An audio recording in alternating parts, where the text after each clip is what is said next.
First Amendment and free speech in American schools and social media.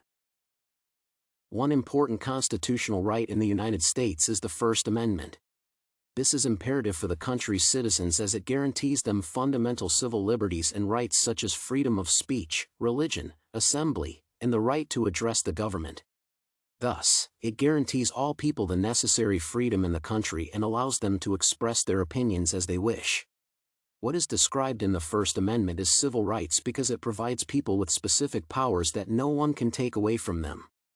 In this way, the First Amendment allows people to fully participate in public life without risk to health or without public and state stigma.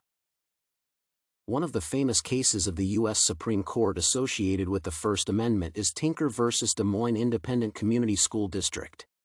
This case occurred in 1969, and the reason was to study the degree of freedom of speech students can have.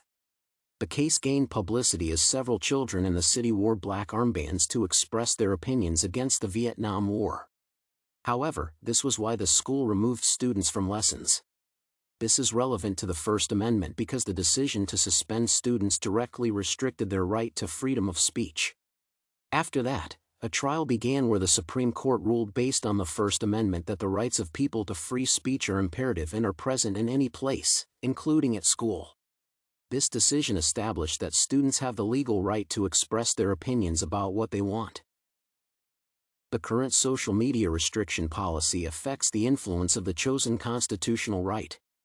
The First Amendment impacts this policy because it does not allow for restrictions on free speech. The moderation of social networks is a pressing issue since these private corporations can set their own rules. Nevertheless, censoring some information can bring adverse effects. Even if the data is incorrect, people still have the right to express it. Simultaneously monitoring compliance with the First Amendment and ensuring that all speech on platforms such as Twitter, Facebook, and YouTube does not carry disinformation, hate speech, or intolerance is difficult. Although the boundaries of censorship are somewhat blurred, social networks manage not to cross them for a long time.